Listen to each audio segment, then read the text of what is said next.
You know, I found myself doing that too, Ben. Even the last few months, to be totally honest, I'm like, I gotta, shape up and like lock down my diet. I want to get like shredded for summer, And I'm not like a naturally shredded guy. I'm fairly lean, but I wanted to get really lean, and I kept saying, "Oh, tomorrow. Oh, tomorrow. Oh, Right. tomorrow." And it wasn't until like recently I started realizing, holy cow, I've been saying tomorrow over and over again, and I've built this habit now of saying tomorrow.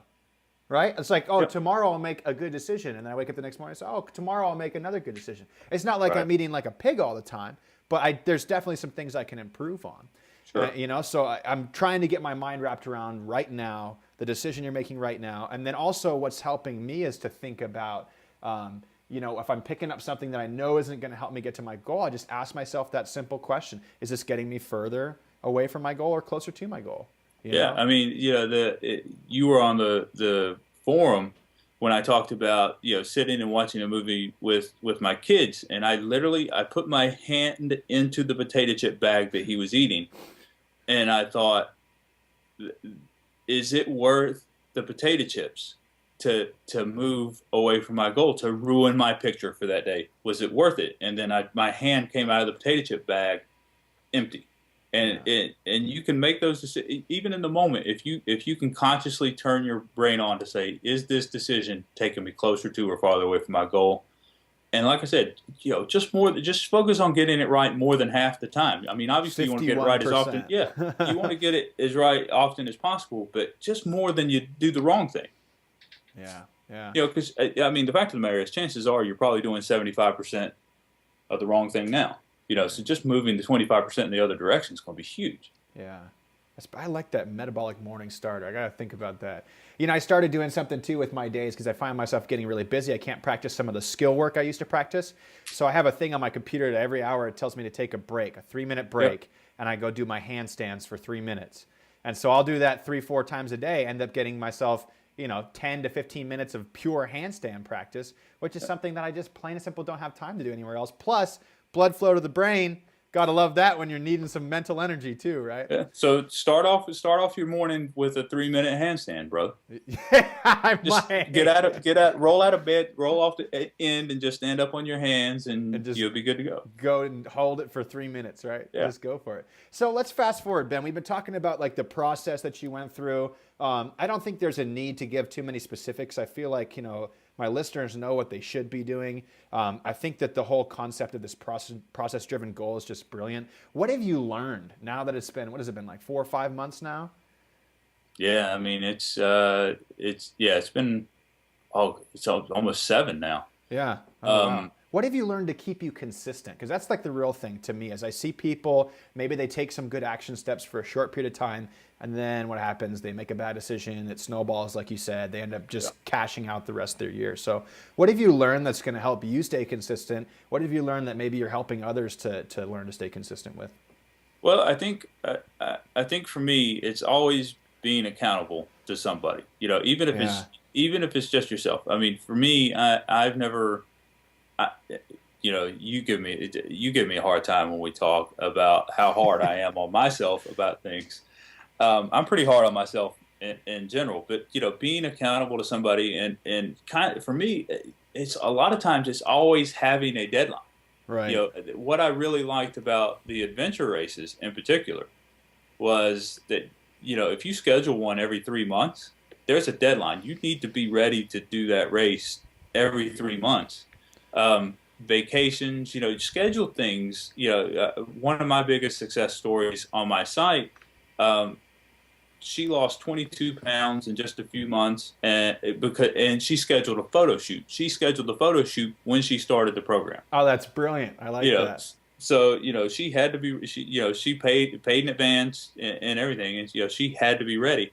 And it's I think deadlines a lot of times are great, but then there comes a point in this process where you take enough daily actions, your visceral gut reaction is to do the right thing, Right. right? It's I call it, habitual. yeah, I call it clarity. You have this clarity where you just know the things you should be doing, and when I got hurt, I mean, we'll take that as an example. As soon as my toes stopped hurting, I tried to go exercise. because that's what I had been exercising again. I had kept off the 100 pounds for, I don't know, 3, 4, 5 years, and that was my natural state of being. I wanted to go exercise. Now the problem is once you spiral and start making those worse decisions, it's easy to go the other direction where your default is making bad decisions, right? And that's I think you need to, for me, the easiest way to maintain is to just practice. It's like anything. Practice making good decisions. Just Yeah. practice, practice, practice, Yeah. practice. Day by day, step by step, make good decisions. It's funny. I even heard I don't remember who it was, but one of those success gurus talking about the whole weight loss thing and practicing making good decisions. And they were saying, like, take a bowl of ice cream and pass it to yourself and say no thank you, and just literally just repeat by yourself, or have your spouse or your Sure. friend do it to you, and rehearse that ability to say no thank you. Because if you've never done it, when Yeah. you're in that pressure situation, you're reacting rather than consciously choosing. You're going to just Yeah. eat that ice cream rather than push it away. But if your friend does that 1,000 times to you, you go to the restaurant, you've probably built a pretty strong habit. Hey, it's funny you say that, because one of the things I work in the city, and a lot of my coworkers, they like to go out and eat, and they're not as health conscious as I am. So we'll go eat someplace that's just got a lot of garbage food, and you don't want to not be part of the crowd. Sure. So, but they had to get used to the fact that I was going to go eat, and I was only going to have water. I wasn't. I had already planned my lunch. I would eat my lunch at my desk later. I would go hang out with them. I'm only going to have water. And part of that is you have to discipline yourself that you're going to be able to sit in front of a buffet and not have to eat the buffet. And know that again, that's it. I can. You have to have confidence that you can do that. You can hang out, have friends, and you might worry about them feeling uncomfortable, but you're not transforming your body for them. You're doing it for you. Yeah. And you have to think about it this way: am I going to feel more comfortable in my new body more than they're going to feel uncomfortable eating in front of me? And who knows, man? You become an evangelist, and maybe somebody starts making better decisions because of what you're doing. Right. Right? Right. You inspire somebody else, and so it's exactly, you have to practice doing that sort of thing. I think the practicing the ice cream is it's a little over the A little top. goofy. Yeah, I mean, but to each his own. But heck, it might work. You just have to draw that line in the sand and stick to your goal. Yeah, that's powerful, man. Well, Ben Teal, thanks for coming on the call again, man. Talking about your process-driven results.